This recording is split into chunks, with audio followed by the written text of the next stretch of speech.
الحمد لله رب العالمين، والصلاة والسلام على رسوله الكريم وعلى آله وأصحابه أجمعين ومن تبعهم بإحسان إلى يوم الدين. أما بعد، فقد قال الله سبحانه وتعالى في كلامه المجيد والفرقان الحميد: فأعوذ بالله من الشيطان الرجيم، بسم الله الرحمن الرحيم. يا أيها الذين آمنوا بالله ورسوله. وقال في موضع آخر: يا أيها الذين آمنوا ادخلوا في السلم كافة. صدق الله العظيم وصدق رسوله النبي الكريم، ونحن على ذلك لمن الشاهدين والشاكرين، والحمد لله رب العالمين. اللهم صل على محمد وعلى آل محمد كما صليت على إبراهيم وعلى آل إبراهيم إنك حميد مجيد. اللهم بارك على محمد وعلى آل محمد كما باركت على إبراهيم وعلى آل إبراهيم إنك حميد مجيد. اللهم وفقنا لما تحب وترضى. میرے محترم و معزز و مکرم دینی بھائیو، اللہ رب العزت کا بے انتہا احسان ہے، کرم ہے کہ اللہ رب العزت نے ہم سب کو ایمان والا بنا کر اس دنیا کے اندر بھیجا ہے۔ مزید اللہ رب العزت کا احسان اور کرم یہ ہے کہ اللہ رب العزت نے ہم سب کو اپنی پاکیزہ جگہ اور اپنے پاکیزہ گھر میں ہم سب کو جمع فرمایا ہے، اور تھوڑی سی دیر دین کی بات کہنے اور سننے کی توفیق عطا فرمائی ہے۔ دعا کریں اللہ رب العزت ہم سب کو ان باتوں پر عمل کرنے کی بھی توفیق عطا فرمائے۔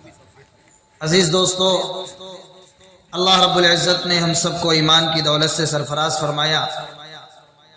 ہم بارہا سنتے ہیں کہ اللہ رب العزت کے خزانے میں بہت ساری نعمتیں ہیں، بے شمار نعمتیں ہیں، جن کا شمار ہم اور آپ نہیں کر سکتے، جن کو گن نہیں سکتے۔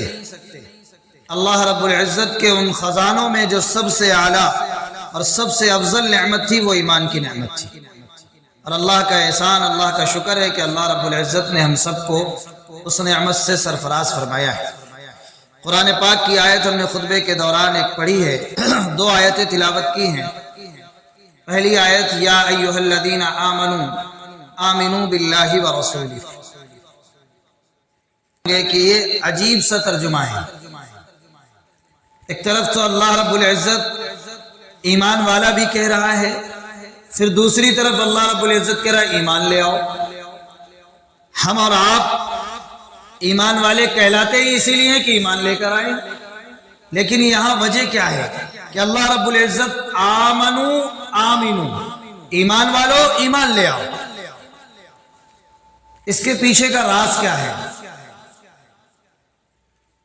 تو اللہ رب العزت کے بیان کرنے کا اور ایمان والوں سے مخاطب ہونے کا مقصد یہی ہے۔ اللہ نے قرآن پاک کے اندر آمنو یا ایھا الذین آمنو کہا ہے۔ اللہ رب العزت نے قرآن میں یہ نہیں کہا اے کافروں ایمان لے آؤ، تب تو درست تھا کہ اللہ نے کافروں سے مخاطب ہو کر کہا ہے۔ اللہ رب العزت نے نہیں کہا یا ایھا الذین نافقوا، اے منافقوں ایمان لے آؤ، نہیں، قرآن پاک میں اللہ نے یہ نہیں ارشاد فرمایا۔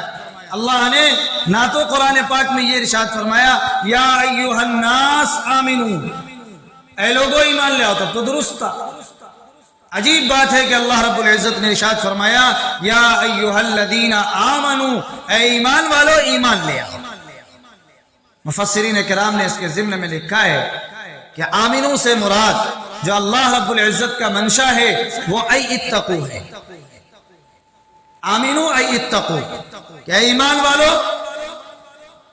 والو اللہ سے ڈرنے والے بن جاؤ، اللہ پر بھروسہ کرنے والے بن جاؤ۔ چونکہ ہم نے اپنی زبان سے کلمہ ادا کر لیا، اور کلمہ ادا کر کے اس غلط فہمی میں، اس خوش فہمی میں ہیں کہ ہم ایمان والے ہیں، لیکن ہماری زندگی کے اندر ایمان داخل نہیں۔ اسی کے ضمن میں ایک آیت کریمہ خطبے کے دوران بھی ہم نے پڑھی تھی یا ایھا الذین آمنوا ادخلوا فی السلم کافہ، کہ اللہ کا منشا و ملجا یہ ہے کہ اے ایمان والو ایمان میں مکمل طور پر داخل ہو جاؤ۔ آمنوا ادخلوا فی السلم کافہ، پورے کے پورے اسلام میں داخل ہو جاؤ، یعنی اسلام کی اور دین کی رسی کو مضبوطی سے پکڑ لو۔ پتہ یہ چلا کہ ہم ایمان والے تو کہلاتے ہیں لیکن ہمارے دل و دماغ کے اندر ایمان داخل نہیں ہے۔ ہم بستی کے اندر، اپنے پہچان پتر کے اندر، اپنے آدھار کارڈ کے اندر ایمان والا اور مسلمان کہلاتے ہیں لیکن ہماری زندگی کے اندر ایمان داخل نہیں۔ اس کے لیے اللہ رب العزت نے کہا کہ ایمان والو خالی زبانی مسلمان اور زبانی ایمان والے نہ بنو، بلکہ اس کو دل میں اتارنے کی بھی فکر کرو۔ مفسرین کرام نے اس آیت کے ضمن میں یہ بھی لکھا ہے کہ اللہ رب العزت کا منشا یہ ہے کہ ایمان زبان کے ساتھ کہنے کے ساتھ ساتھ دل سے اقرار بھی کرنا ضروری ہے۔ زبان سے کہنے والے تو دنیا کے اندر بہت ملیں گے لیکن دل سے اقرار نہیں ہے تو عمل نہیں ہے۔ اقرار دل سے ہوگا تو زندگی کے اندر ایمان اور اسلام کی ساری باتوں پر عمل کرنا آسان ہو جائے۔ آج وجہ یہی ہے کہ ہم نے زبان سے تو ایمان قبول کیا ہے لیکن دل سے ایمان کو قبول نہیں کیا ہے۔ ہمارے دل کے اندر ایمان داخل نہیں ہے، تو وہ ایمان والا جو صرف زبان سے ایمان میں داخل ہے، دل و دماغ کے اندر اس کے ایمان داخل نہیں ہوا، وہ یہ غلط فہمی میں نہیں ہے کہ میں ایمان والا ہوں، اللہ کے یہاں میری بخشش ہو جائے گی۔ خدا اللہ رب العزت کے یہاں اس کی ہرگز بخشش نہیں ہوگی۔ ایسے زبان سے کہنے والے تو غیر مسلم اور بہت سارے مذاہب کے لوگ بھی کلمہ زبان سے کہتے ہیں، اور زبان سے بول دینا یہ کافی نہیں ہے بلکہ دل کے اندر اقرار کر لینا یہ ضروری ہے ایمان والے کے لیے۔ کوئی آدمی گونگا ہے، وہ زبان سے نہیں کہہ سکتا لیکن اس نے ایمان کو دل میں اقرار کیا ہے، دل پر پیوست کیا ہے، اپنے اشارے سے یہ کہتا ہے کہ میں اللہ کو ایک مانتا ہوں، میں رسول اللہ صلی اللہ علیہ وسلم کو اپنا نبی مانتا ہوں، جبکہ وہ بول نہیں پا رہا ہے تو پھر اللہ رب العزت کے نزدیک وہ بھی مسلمان مانا جائے۔ زبان سے خالی کہہ لینا کافی نہیں ہوتا ہے بلکہ اللہ رب العزت کے یہاں زبان کے ساتھ ساتھ دل سے اقرار کرنا بھی، ایمان کو اپنے دل میں تسلیم کرنا بھی ضروری ہے۔ وہ کیا ہے؟ وہ اپنی زندگی کے اندر اسلام کو اور شریعت کو داخل کرنا ہے ہر راستے سے۔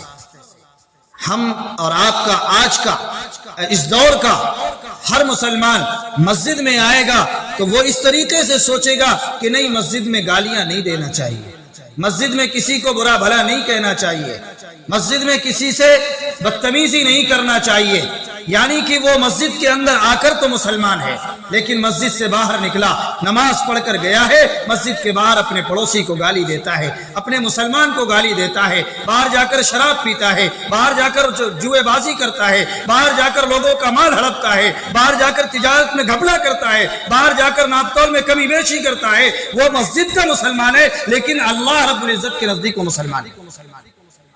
وہ ہماری نظر میں مسلمان ہو سکتا ہے کہ اس نے مسجد میں ایمان کو قبول کیا ہے، مسجد کے باہر اللہ کو تو وہ مسلمان، وہ ایمان والا پسند ہے جو دنیا میں رہتے ہوئے جب تک دنیا کے اندر زندہ رہے پوری 24 گھنٹے کی زندگی کے اندر ایمان داخل ہے۔ خالی مسجد میں رہ کر ایمان داخل ہونا وہ ایماندار ہونے کی دلیل نہیں۔ ہم مسجد میں ہیں تو مسلمان ہیں، مسجد کے باہر مسلمان نہیں ہے۔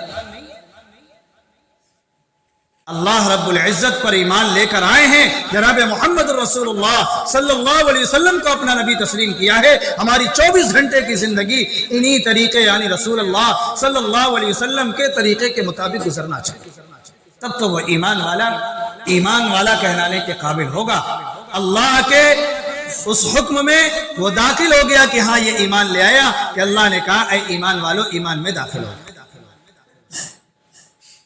چونکہ بہت سے کیا ہم سب ایمان والے کہلاتے ہیں، بستی کے اندر کسی سے بھی پوچھو فاروق کون ہے وہ کہے گا مسلمان ہے، عبداللہ کون ہے وہ کہے گا مسلمان ہے، لیکن اس کے اعمال یہ بتائیں گے کہ یہ مسلمان نہیں ہے۔ فاروق جب مسجد میں رہتا ہے تو بہت اچھی باتیں کرتا ہے، دین کے سارے احکام ادا کرتا ہے، مسجد میں گالیاں نہیں دیتا، لیکن جب اٹھ کر کچا چٹھا کھولا جاتا ہے بازار میں کیسا ہے، یہ تجارت میں کیسا ہے، یہ گھر کے پڑوسی کے ساتھ کیسا معاملہ کرتا ہے، تب فاروق کی حقیقت پتہ چلے گی کہ یہ مسلمان ہے یا غیر مسلمان۔ اس کو فکر کرنا پڑے گا کہ ہم ایمان میں داخل ہیں یا نہیں داخل۔ ہماری ساری زندگی اسلام کے مطابق ہونا چاہیے، اسلام میں مکمل طور پر داخل ہونا چاہیے۔ جب ایمان والا کہلانے کے قابل ہوں گے، صحابہ کرام کی زندگی خالی زباں خرچ نہیں تھی، صحابہ کرام زبان سے جو بولتے تھے وہ اپنے عمل سے کر کے دکھلاتے تھے۔ اسی لیے جوک در جوک، فوج در فوج لوگوں نے ایک ایک صحابی کے ہاتھ پر اسلام کو قبول کیا ہے۔ آج کیا وجہ ہے؟ ہم ایمان والے ہیں، ہم اپنے آپ کو مسلمان کہلاتے ہیں، لیکن ہمیں دیکھ کر غیر مسلم اور بھٹکتا ہے بجائے اس کے کہ وہ اسلام میں داخل ہے۔ وجہ ہمارے اخلاق، ہمارا ایمان اس طریقے کا، اس لیول کا نہیں ہے جو صحابہ کرام کا تھا۔ ایک مختصر سا واقعہ بیان کر کے بات ختم کروں گا۔ صحابہ کرام اپنے عمل سے لوگوں کو اسلام میں داخل کرتے تھے کہ ایسے ایسے عمل کر کے ملک کو اسلام میں داخل کیا۔ یہ دو صحابی رسول کا واقعہ ملتا ہے، بیان کرتے ہیں علماء کرام کہ وہ انڈونیشیا کے اندر غالباً آئے تجارت کی غرض سے اور دکان کھولی، اور دکان کھول کر جبکہ وہاں تمام لوگ غیر مسلم ہیں، اسلام کا کوئی چرچا ہی نہیں، انہوں نے آ کر تجارت کے طور پر دکان کھولی اور اپنی دکانوں کو دونوں صحابی رسول نے ہر نماز کے وقت یعنی 5 وقت اپنی دکانوں کو پابندی کے ساتھ بند کیا اور جمعے کے روز چھٹی رکھی۔ ایک روز وہ ہوا، ایک دن وہ آیا کہ ان کے دکان کے سامنے ایسی لاتعداد بھیڑ لگی جس کی کوئی تعداد نہیں، جبکہ نماز کا وقت ہوتا وہ چھوڑ کر جاتے، بھیڑ لگی ہے لگی رہنے دو، اپنی دکان کو اسی حال میں چھوڑ کر بند کر کے چلے جاتے۔ ہماری نماز کا موقع ہے، نماز کا وقت ہے، ہم اس وقت کسی کو کوئی نہیں بیچیں گے، ہمارے تو خریدنے کا موقع ہے، ہم اللہ سے جنت خریدنے جا رہے ہیں۔ یہ ان کے معاملات تھے۔ لوگوں کی بھیڑ لگی، دیگر تاجروں نے راز جاننے کا اور معلوم کرنے کا ایک منشا بنایا کہ پوچھا جائے ان سے کیا وجہ ہے، کیوں ان کے دروازے پر اور ان کی دکان پر بھیڑ اتنی لگ رہی۔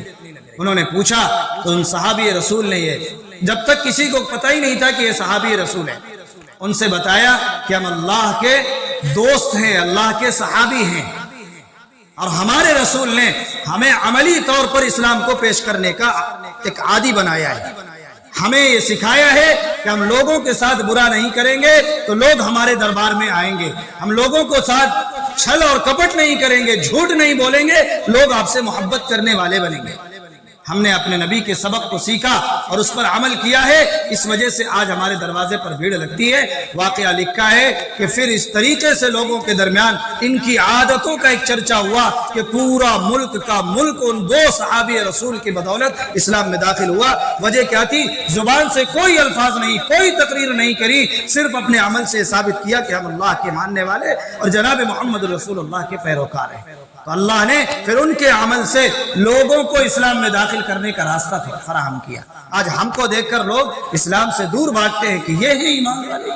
اس لیے عزیزو، اپنے ایمان کو درست کرنے کی فکر کرو، اللہ کی اس آیت کو نظر میں رکھو یا اللہ نے کہا ایمان والو ایمان میں داخل ہو جاؤ، یعنی اللہ کی رسی کو مضبوطی کے ساتھ تھام لو، اللہ کی رسی کو مضبوطی کے ساتھ پکڑو۔ اس پر عمل کر کے جائیں گے تو ہماری دنیا بھی بنے گی اور ہماری آخرت بھی بنے گی۔ اللہ تعالی ہم سب کو کہنے سننے سے زیادہ عمل کرنے کی توفیق عطا فرمائے۔ آمین وما علینا الا البلاغ۔ جنہوں نے سنتیں نہیں پڑھی سنتیں